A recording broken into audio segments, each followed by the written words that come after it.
Welcome back to the Means Report, everybody. Thanks again to Jason Cuevas, our special guest in our first segment. I feel so much more informed about Plant Vogtle now and everything that goes on there and what the future holds, and I appreciate Jason for that. I also appreciate his Georgia Power colleagues for staying with us for this next segment on the Means Report. They are Danny Johnson, who's the manager for energy assistance. Amanda Arnold is with media relations with Georgia Power. Danny and Amanda, thank you so much for being with us and teaching us all these things today about our power. Glad to be here with you, Brad. Appreciate the invitation. It's a busy week, isn't it? Happy to be here. Yeah, it's been kind of nonstop for y'all this week, especially with the big announcement and activity at Vogtle, governor coming to town. I'll ask you the same question I asked Jason to lead off the conversation, which is, where does our electricity come from? When I flip a switch at my house or turn on an appliance, where does the juice come from that goes into my home and makes that thing come on? Right. So it's a good question, and we receive that question frequently. It comes from our power plants. We made some major investments in grid. So you see transmission lines, power plants all across the state that provide that energy directly to our homes. Amanda may want to add something to that. Yeah, no, I mean, it kind of helps create that picture, right? Because you just think it's there. You do take it for granted. I think people do, and then all of a sudden it's there, and we appreciate that. Okay, so power plants are big, and they just sort of send it out into the world, right, to get to our houses. Amanda, I will ask you this. What are y'all hearing back at headquarters when it comes to summertime and the bills? Do y'all get phone calls, complaints, or do people know that higher bills are part of living in this part of the country in the summer? Well, it is really, really hot outside. Yeah. So summertime does mean more energy use. So we do have some tips and tricks that our customers can use to save energy and get those bills a little bit lower. Let me ask you this about getting those bills lower, or really more importantly, why they're so high. If I run my air conditioner all day, if I wash 20 loads of clothes, am I making y'all's machines work harder, therefore you have to charge me more? Why do those rates go up instead of, and we'll talk about this later in the interview, instead of there being a flat fee, because I know y'all do offer something like that. But do you work harder on the Georgia Power end so you have to charge us more?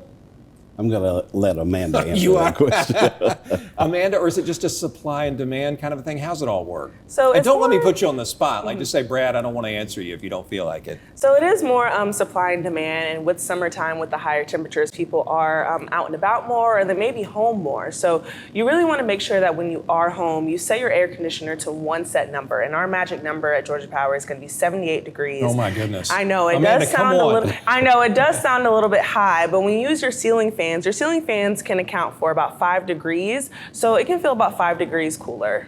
Listen, I would go from 78 degrees to divorce court.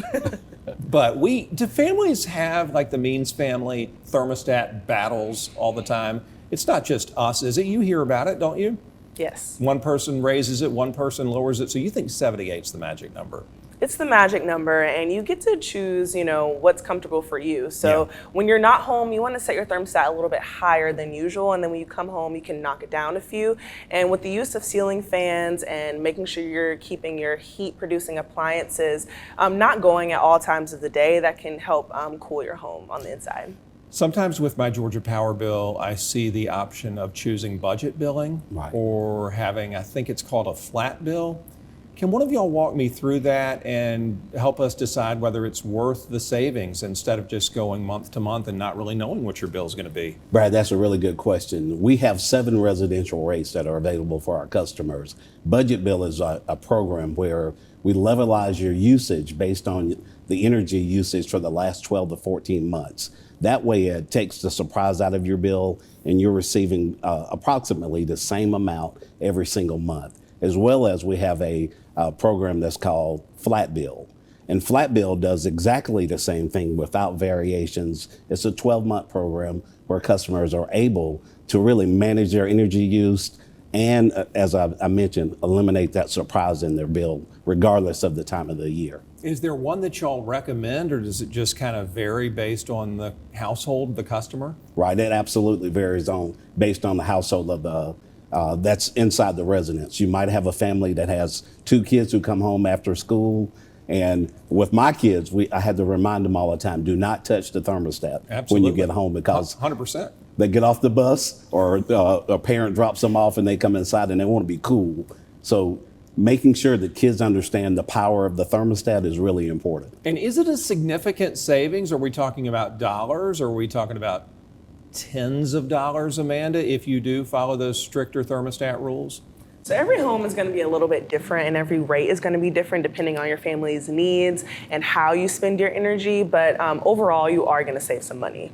What about air filters? All right, so let's follow your temperature advice. We stick to 78 degrees. Our family buys into it. How often should we change those filters? I thought it was every 3 months. So your standard air filters, you're going to change those every single 30 days. Every 30 days? Yes, and All then right. the pleated filters, you want to change every 3 months. Okay, gotcha. The more expensive ones. All right, okay, that's good advice there. I mentioned washing clothes. Is that a big consumer of energy? It is. So with your washing machine, you want to make sure that every single load you do is a full load. Don't just throw one t-shirt in there and start your load. Make sure it's a full load, and make sure you use cold water. And making sure that when you put your clothes in the dryer, you're putting them on one cycle, so you're using less energy so they can dry all at once instead of having to continuously restart the dryer. We hear about energy efficient appliances. I think that some of them even have labels on it that indicate that they'll save you energy. Does Georgia Power give you any sort of incentives to purchase those? Kind of walk me through that, some of the things that I see in these big box stores. Should people buy those? That's a great question as well. We have a website, the marketplace, where you can go online at Georgia Power and look at appliances as well as LED light bulbs, things like that, filters. We have a variety of products that would help customers really reduce their energy use and, more importantly, maintain the cost of the bill every single month. What happened to my halogen lights? They're gone. You talk about big box stores, Lowe's, Home Depot. Right. You can't find them. Are those gone forever? Are we all LED all the time now? It seems to be the case. Yeah. The LED, there's been some significant advancements in the technology.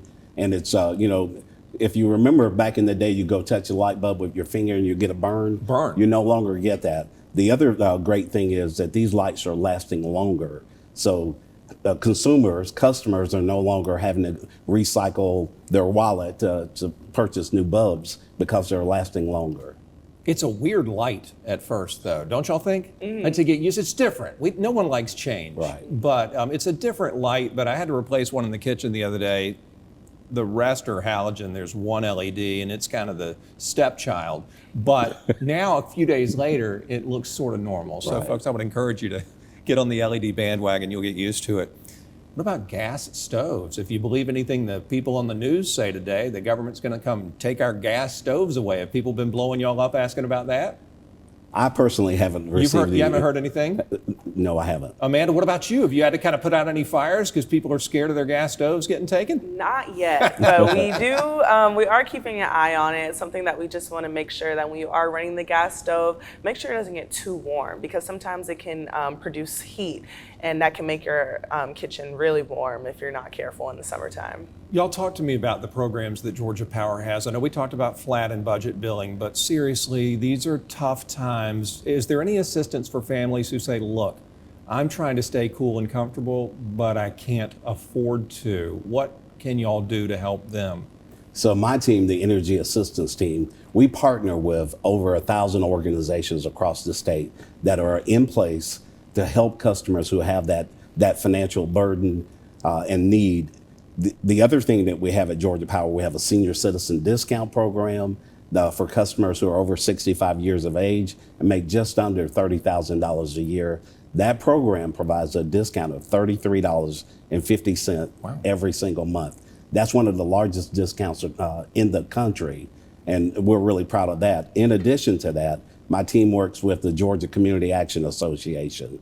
That organization receives LIHEAP funding annually, and we help those organizations identify customers who might be in that area of need to prevent that service from being disconnected. It's really important to us to make sure that no customer gets their power disconnected, and if it is disconnected, then we're looking for options to be able to restore that service quickly. Are there emergency situations, and Amanda, I was going to ask you about the weather, hurricane season, what have you, but are there situations where when the weather is really severe, really hot or really cold, where you'll hold off on a disconnect so that the customer can get through that time? Either one of you really can answer that. Right.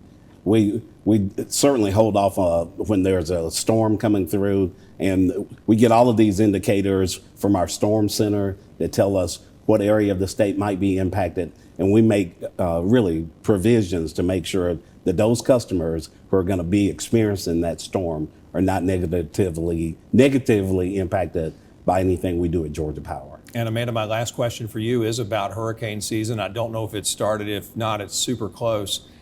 Is Georgia Power ready for that? Are your crews kind of trained and standing by for whatever happens? So our storm center works year round, and we are in the middle of hurricane season, and we track every single storm, sometimes weeks out in advance. And we make sure we stage crews so that they're ready in case of a storm. And sometimes storms can pop up, just like a couple weeks ago when we had that really big storm. Yep. And we had to make sure that we had our resources available to get power restored as quickly as possible. Well, we appreciate y'all. Please tell those crews, those linemen and women who are out there, how much we appreciate their hard work. Amanda and Danny, we appreciate you all as well. Thanks for being here. Thanks for the opportunity. Thank you for having us. Absolutely. Our friends at Georgia Power working round the clock. When we come back, how you can help shape future editions of the Means Report. It is easy. Stay with us.